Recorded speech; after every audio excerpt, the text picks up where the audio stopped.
Welcome back to Luxora, where we journey through struggles into life. I'm your host Ebube Chukwu, and you're watching the third episode of our Identity series. Today's episode is titled Trapped in the Past, Breaking Free from Older Versions of Me. And you know what? Today's topic is personal, it's real, and it's something so many of us carry along in silence. Let's dive in. Alright, let me start with a question. Are you living in today, or are you just reliving yesterday over and over again? So many of us are walking forward, but we're dragging the older versions of ourselves. The wounded version, the rejected version, the guilty version. It's like we're trying to evolve, but the past keeps dragging us back like an anchor. We all have a story, and many of us carry pieces. Pieces from pain, pieces from rejection, pieces from things that happened, or things that should have happened but didn't happen. Maybe it was your parents' divorce. Or maybe it was constantly being overlooked. Or maybe it was a toxic friendship. Or maybe a betrayal. Or that deep loneliness that no one ever saw. And the worst part, we begin to define ourselves by these broken pieces. And we start thinking, I am too damaged to be whole. I always mess things up. I'll never be enough. But here's the truth that I need you to hear. Your past may have shaped you, but it doesn't define you. Your past may explain you, but it still doesn't define you. Let me put that into context. Your past may explain your fears, your survival instincts, and so many other things about you, but that's not your destiny. I need you to let this sink in. That version of you that made mistakes yesterday was a chapter and not the entire story. So here's the difference between being shattered and being shaped. Shattered says, I can never be enough. I am beyond repair. But shaped says, I have been through a lot, but I'm still standing. Yes, you've been through the hard times, you've been through the toughest times, but you're still standing. And yes, some parts of you may ache, but that's because you're still becoming. It's a process. There's beauty in what breaks us when we bring it into the light. It's like kintsugi, the Japanese art of repairing pottery.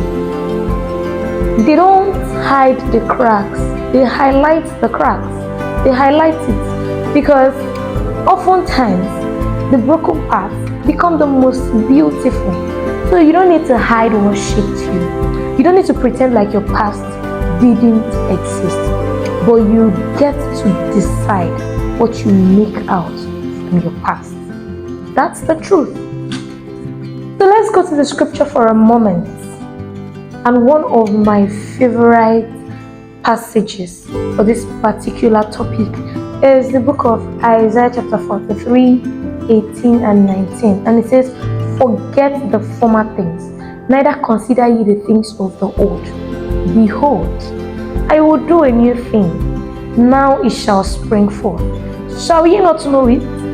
I will make a way in the wilderness, even streams in the desert.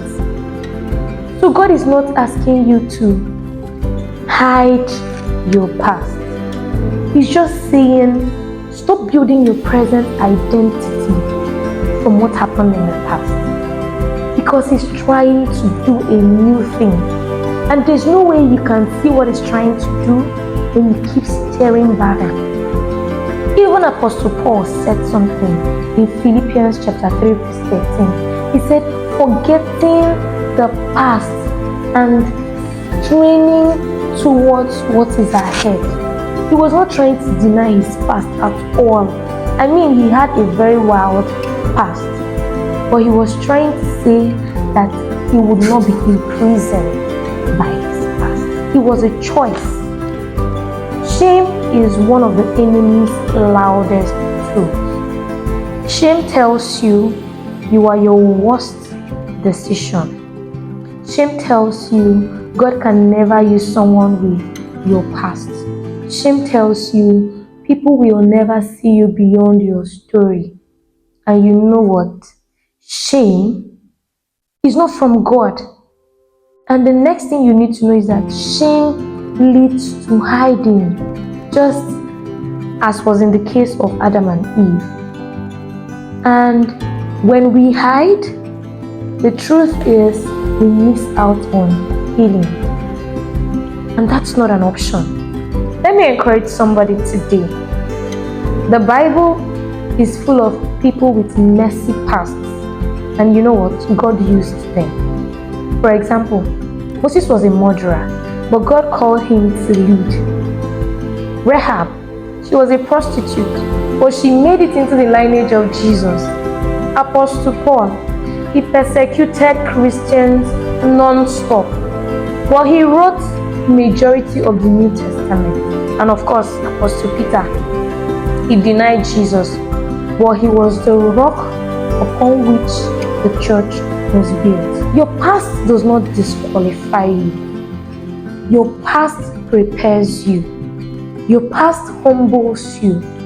Your past gives you compassion and clarity to be able to help those walking through the same path as you are. And you know what? You are not what happened to you. You are what God is doing through you. So let's get real with some healing work. First of all, I would like you to identify the past version of yourself that you're still dragging along. Give it a name. Write it down. Secondly, I would like you to list out the lies that you have believed over time because of that season of your life. Thirdly, I need you to ask yourself whether these lies that you believe about yourself, whether they align with who God says that you are. And fourthly, I would like you to outline a declaration that is based on the scripture that will counter these lies. For example, I was abandoned, but I am not alone because God says He will never leave me or forsake me.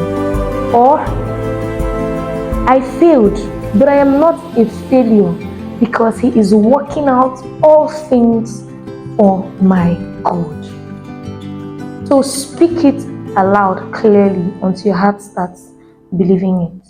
Remember, your healing can help others heal. So I want to invite you, if there has been any point in your life, in your past, where you've been able to overcome a part of you that felt stuck, we want to hear your story because we are building a community of real voices.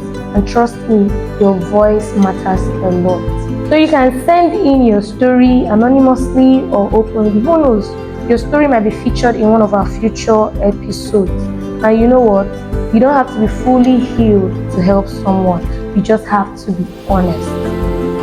So if you have been trapped in your past, today is your permission to let go. So your identity is not found in your worst state. It's found in God's unchanging love. And remember, this is Luxora. New episodes drop every second and last Fridays of the month. Follow us on our social media platforms at Luxora Officials on TikTok, Instagram, and on Facebook.